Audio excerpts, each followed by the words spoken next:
Hey everyone! Let's delve into a series of recent mysterious events that have left Zimbabwe's political landscape reeling.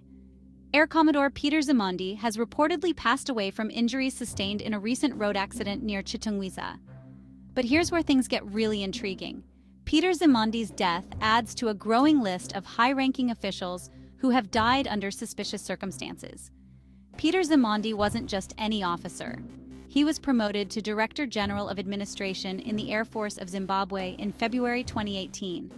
But more importantly, he's the brother of two other prominent figures who also met untimely deaths: Major General Peredzai Zimondi and former Air Force Commander Perence Shiri.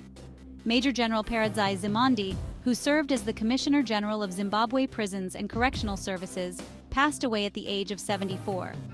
His death was attributed to complications from COVID-19, as confirmed by government officials.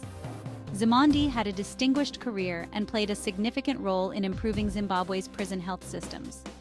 However, the timing of his death, in light of his brother's recent passing, raises more questions than answers. Now let's talk about Perence Shiri, another key figure in Zimbabwe's military and political sphere. Shiri, whose real name was Big Boy Samson Chikarima, died from COVID-19 just like Peredzai Zimondi. His death has sparked a significant dispute over his estate, including properties, vehicles, and businesses.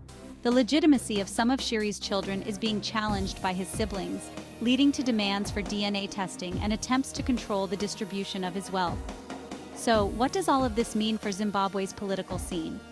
Some are speculating that these deaths are not just coincidental but are part of a broader power struggle. There's growing concern that allies of Vice President Constantino Chiwenga, who played a pivotal role in the 2017 coup that ousted Robert Mugabe, are being systematically eliminated. Could these mysterious deaths be part of a larger scheme to consolidate power, or are they merely tragic coincidences? One thing's for sure, the atmosphere in Zimbabwe is increasingly tense, and these events are fueling speculation and uncertainty. Thanks for watching. If you found this video insightful, don't forget to like, share, and subscribe for more deep dives into political mysteries. Stay tuned and stay informed. Catch you in the next one.